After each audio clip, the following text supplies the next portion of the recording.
Bienvenidos a un nuevo capítulo de Trasnochado Books. Hoy seguiremos con la historia del libro El problema de los tres cuerpos. Que lo disfruten.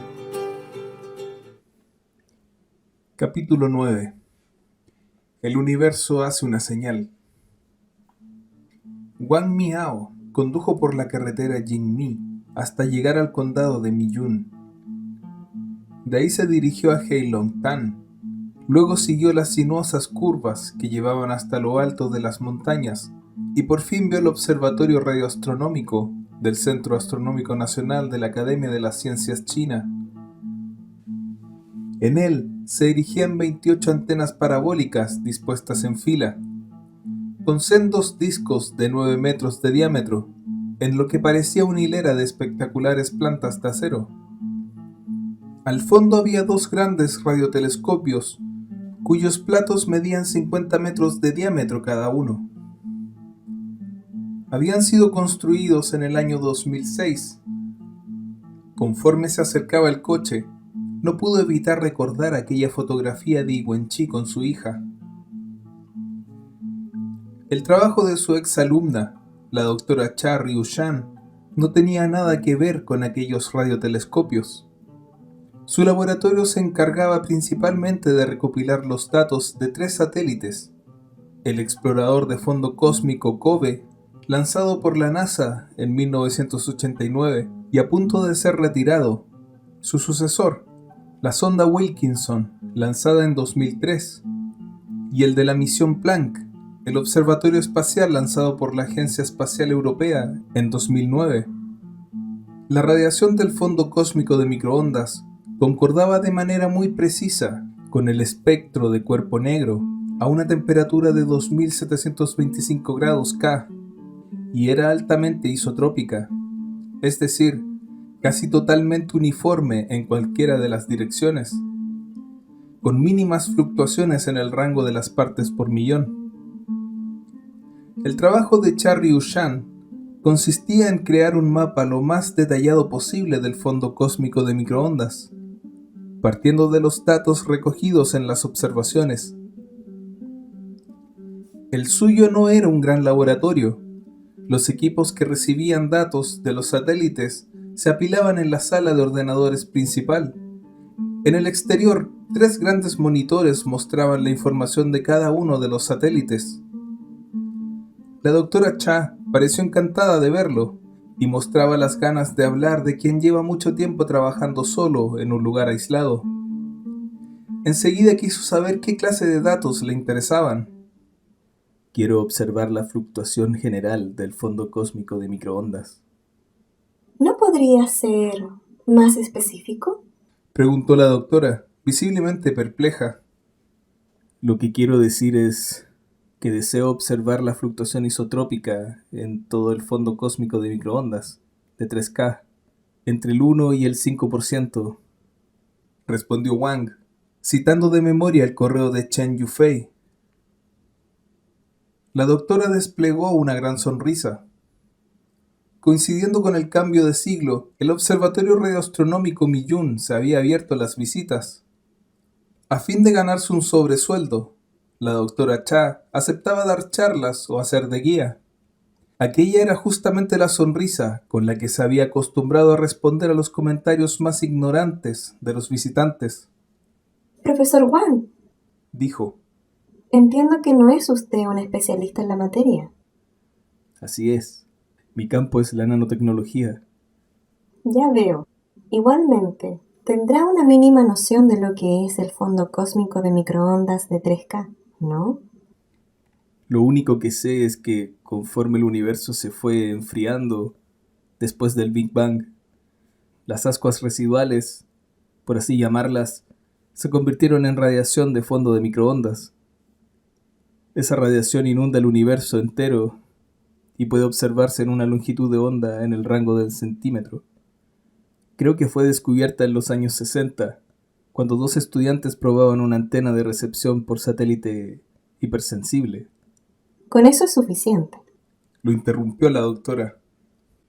Entonces, debe de saber también que, a diferencia de las variaciones locales que observamos en distintos puntos del universo, la fluctuación total del fondo cósmico de microondas guarda una relación con la expansión del universo.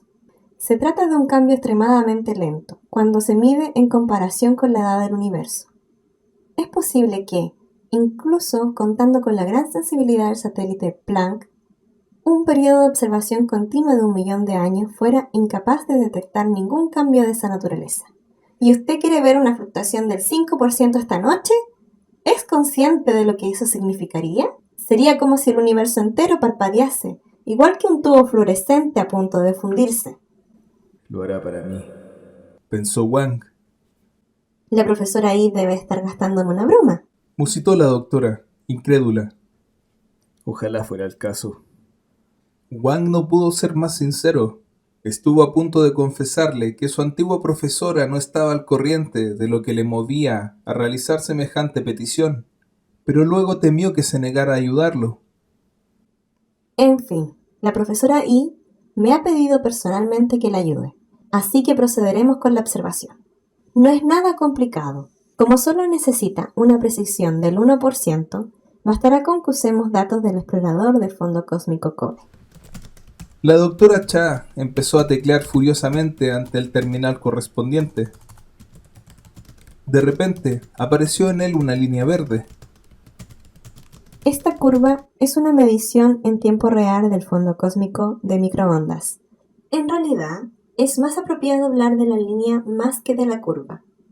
La temperatura es de 2726 más menos 0,010 K. El margen de error se debe al efecto Doppler del movimiento de la Vía Láctea, que ya ha sido filtrado.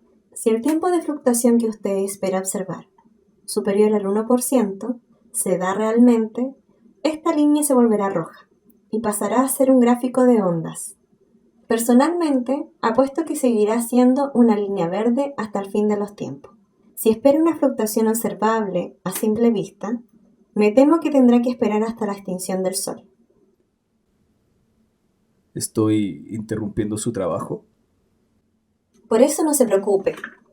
Dada la baja precisión que requiere, no bastará con usar datos básicos del COBE.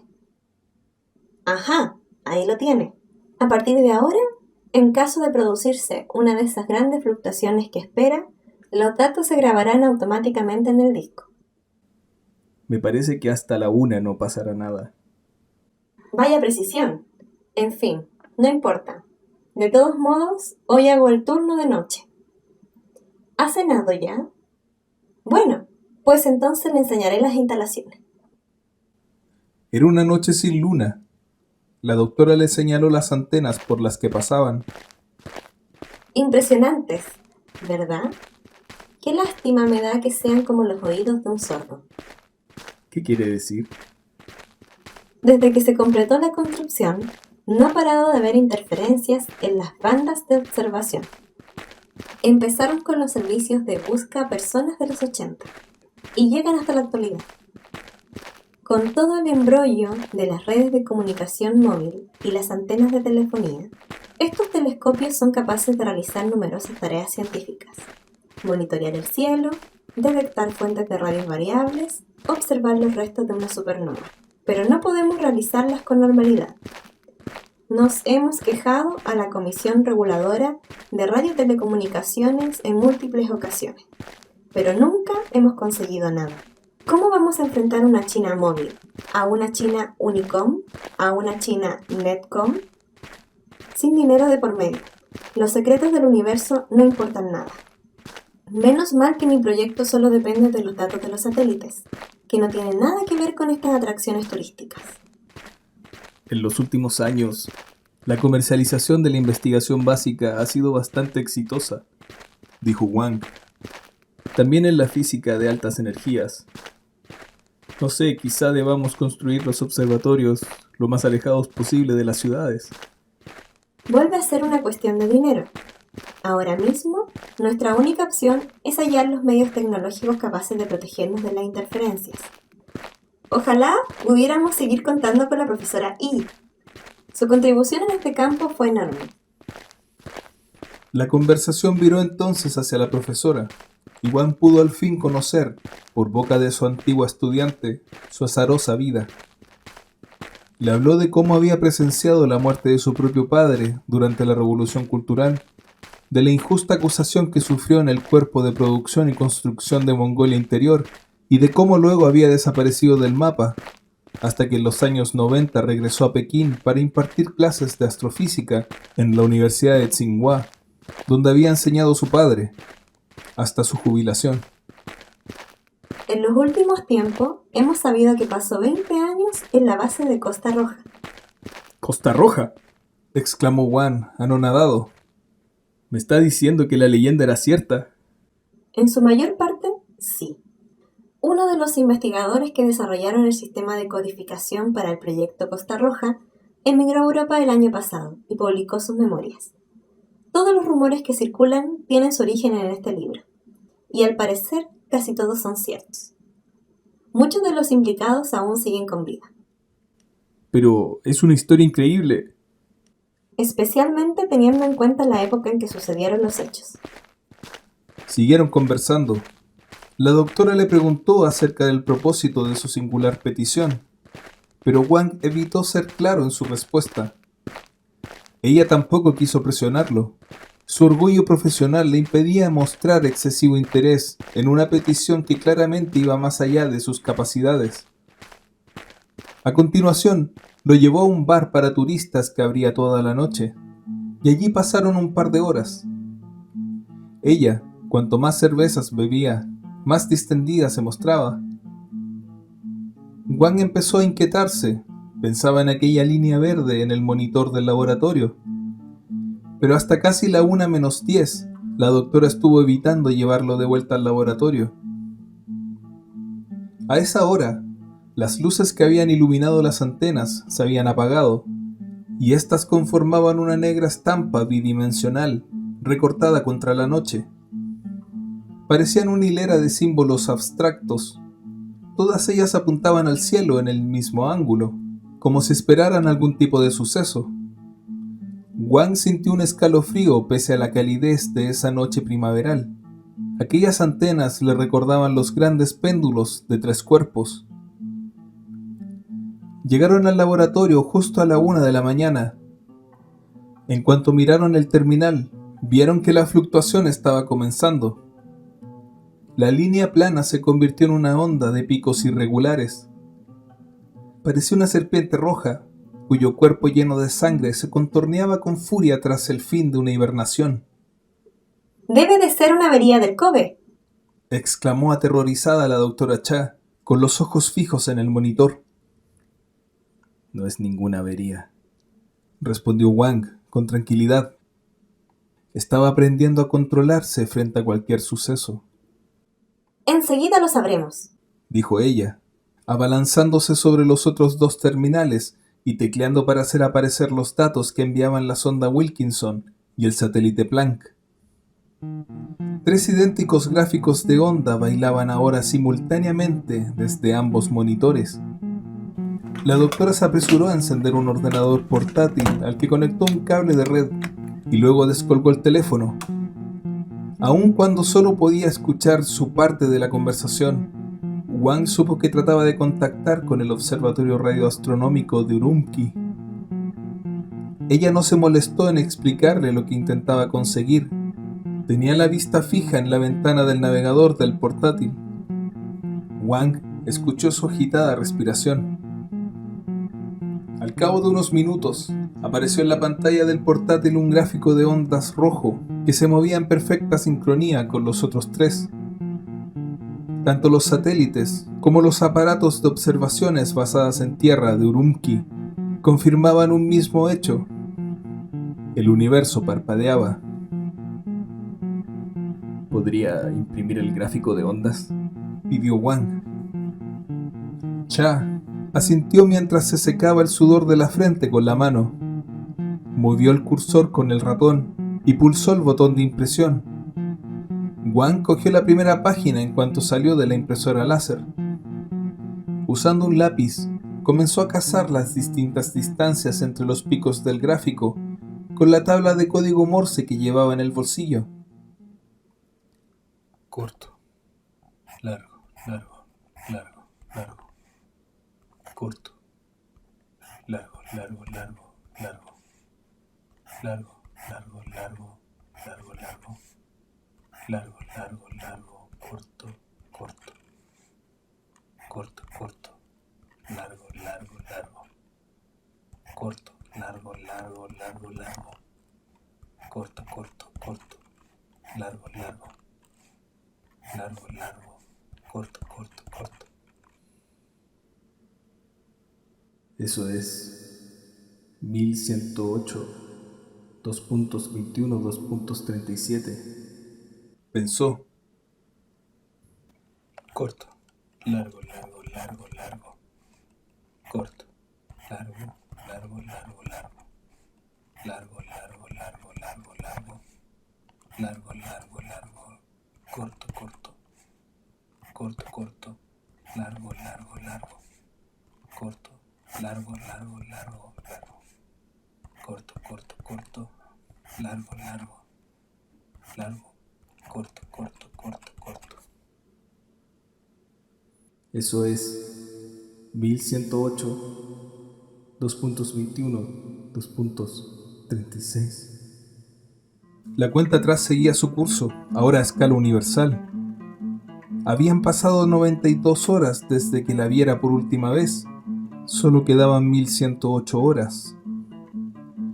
La doctora Cha paseaba con gran nerviosismo de aquí para allá y solo se detenía para mirar las secuencias de números que Wang escribía. ¿Me puede decir qué ocurre? Preguntó. Créame, doctora, soy incapaz de explicarlo. Wang retiró la pila de papeles impresos con gráficos de onda. Contemplando las secuencias numéricas, añadió: No sé, quizá los 3 satélites y el observatorio se han averiado al mismo tiempo.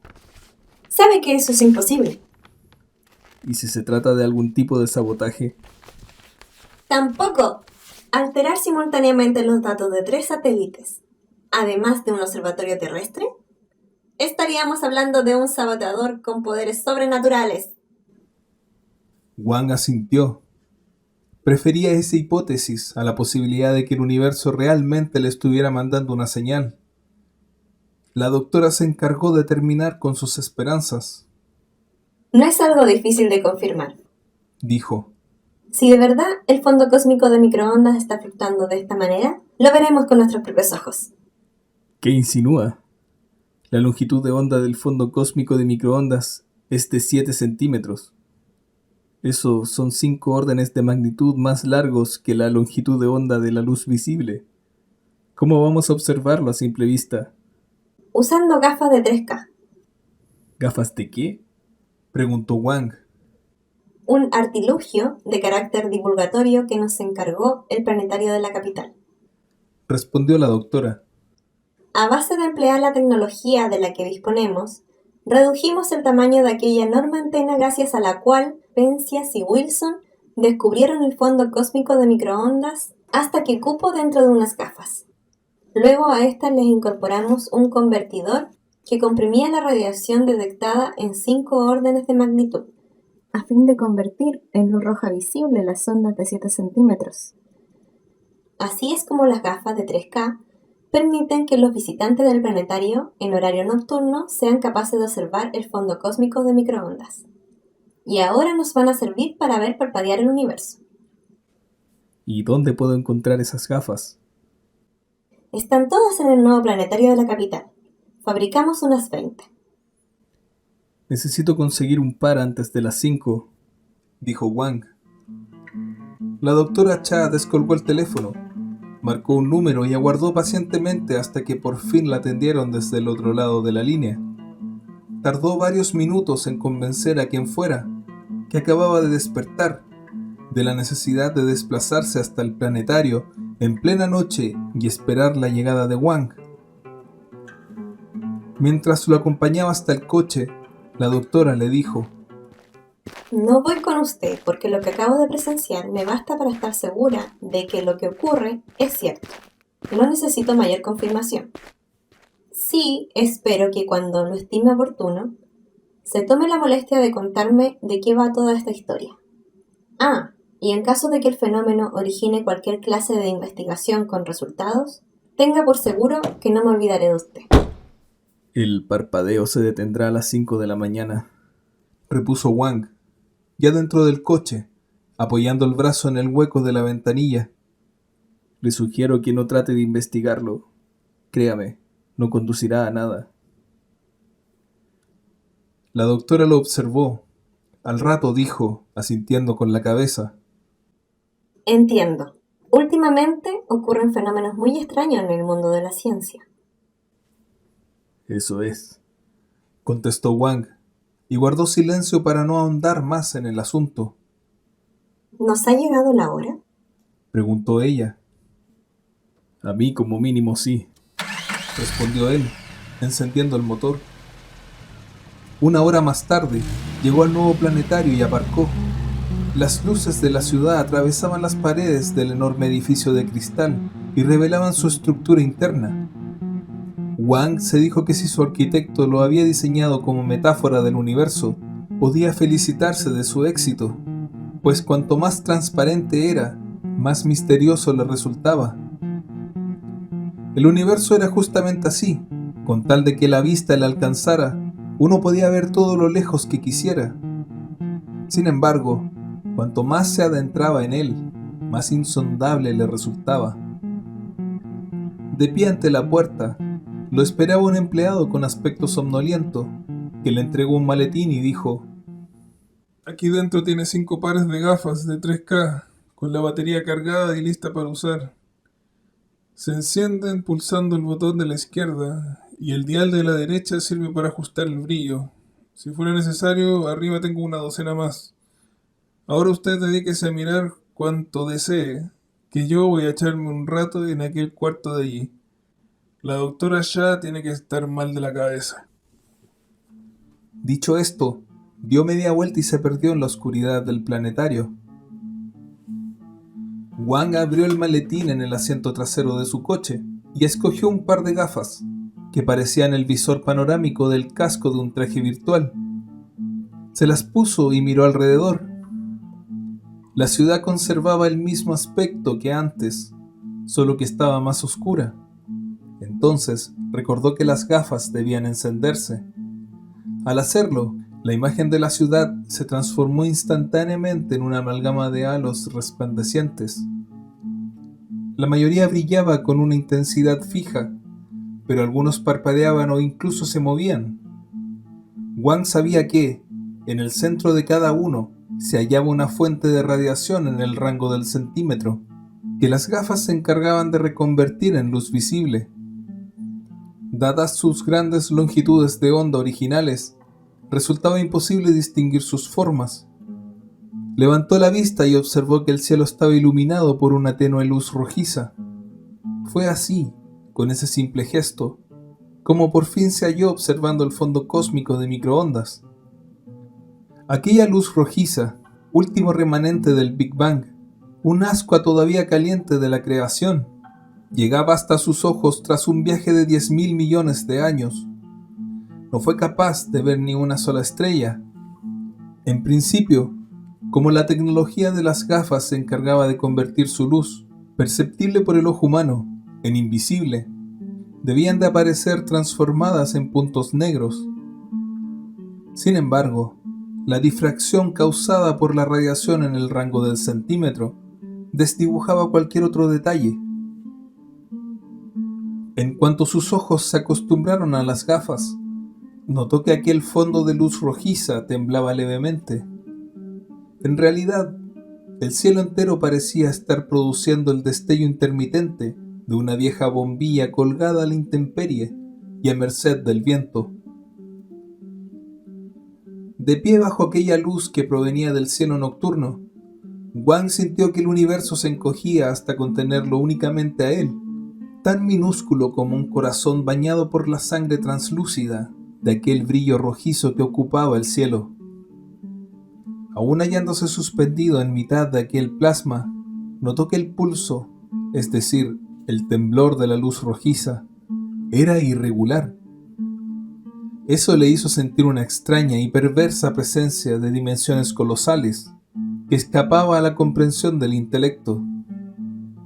Se quitó las gafas y casi sin fuerzas fue a sentarse en el suelo, apoyándose contra una de las ruedas de su coche. La estampa nocturna de la ciudad recuperaba ante sus ojos el aspecto habitual que le daba la luz visible, y sin embargo, su mirada buscaba frenéticamente algo más. Cerca de la entrada del parque zoológico, halló una hilera de luces de neón. Una de ellas, a punto de fundirse, parpadeaba de forma irregular. Unos metros más allá, vio cómo el viento agitaba las hojas de un pequeño árbol. Algunas de ellas brillaban al devolver el reflejo de un semáforo. A lo lejos, la estrella roja que coronaba la aguja del viejo centro de exposiciones quedaba iluminada por los faros de los coches que pasaban. Trató de interpretar todos aquellos destellos aleatorios, basándose en el código Morse, pero fracasó. Luego llegó a plantearse si los pliegues de las banderas que ondeaban a su alrededor, o quizá las ondas del agua de los charcos de la calzada, trataban de enviarle algún mensaje. Empeñado en encontrar señales en cada mínimo detalle de la realidad, sentía con creciente angustia que cada segundo lo acercaba al final de la cuenta atrás. Tras un tiempo indeterminado, reapareció el trabajador del planetario para preguntarle si ya había terminado. En cuanto vio la cara de Wang, se le quitó el sueño de golpe. Comprobó el contenido del maletín, le dedicó una breve mirada aterrorizada y se marchó a toda prisa. Wang cogió el teléfono móvil y marcó el número de Chen Yufei, quien contestó de inmediato. Quizá también padecía insomnio. ¿Qué ocurrirá al final de la cuenta atrás? No lo sé. Respondió ella antes de colgar. ¿Qué podrá ser? Se preguntó Wang. ¿Mi muerte, como le pasó a Yangdong? O tal vez algún desastre como aquel tsunami que arrasó la zona próxima al Océano Índico hace más de una década. Nadie sería capaz de relacionarlo con mi trabajo como investigador en el campo de los nanomateriales. Y si todos los grandes desastres que se han sucedido a lo largo de la historia, incluyendo las 2 guerras mundiales, hubieran coincidido con el final de una cuenta atrás fantasma. Es posible que siempre existiera alguien como yo, del que nadie sospechara, sobre quien cayera la responsabilidad última. Tal vez llegue el fin del mundo. Bien mirado, con un universo tan caótico como el de ahora podría ser un alivio. Una cosa estaba clara. Independientemente de lo que hubiera al final de la cuenta atrás, durante las poco más de 1000 horas restantes, las posibilidades iban a torturar su mente con la crueldad del mismísimo demonio, hasta sufrir un colapso. Se metió en el coche, se alejó del planetario y condujo sin rumbo fijo. Aunque aún no había amanecido y las calles estaban relativamente vacías, no se atrevió a ir deprisa. Tenía la sensación de que, cuanto más rápido avanzara, antes ocurriría la cuenta atrás. En cuanto divisó un atisbo de luz en el horizonte, aparcó, se bajó del coche y empezó a deambular por las calles. Su mente solo podía pensar en la cuenta atrás, que avanzaba, impertérrita, superpuesta al fondo cósmico y rojizo de microondas. Wang no sintió el agotamiento hasta que el cielo empezó a aclararse, y fue entonces cuando se sentó en un banco. Al levantar la vista y comprobar hasta dónde lo había llevado el subconsciente, sintió un escalofrío. Estaba al pie de la iglesia de San José, en la zona de Wangfujing. Las 3 bóvedas que coronaban el edificio, apenas iluminadas por la luz del alba, parecían 3 dedos gigantes que señalaban algo situado en las profundidades del espacio. Cuando ya se disponía a marcharse, los cánticos de un himno lo hicieron detenerse. No era domingo, así que el coro debía de estar ensayando. La canción que entonaban se titulaba Luz celestial, ven a mí. Al escucharla, Wang volvió a sentir que el universo empequeñecía. Lo vio menguar hasta ser reducido al tamaño exacto de la iglesia. El techo quedaba oculto tras la luz intermitente de la radiación de fondo, y él era una hormiga que correteaba por las grietas del suelo. Notó que una enorme mano invisible le acariciaba el corazón para que dejara de temblarle, y volvió a ser un bebé desvalido. En lo más profundo de su mente, aquellos cimientos que le proporcionaban la firmeza necesaria para seguir aferrándose a la vida, se fundieron como la cera de una vela. Solo entonces se llevó las manos al rostro y empezó a llorar. Sus lágrimas fueron interrumpidas por una gran carcajada. Otro que la palma. Wang se volvió. De pie frente a él, exhalando una densa humareda blanca, estaba el comisario Chixiang.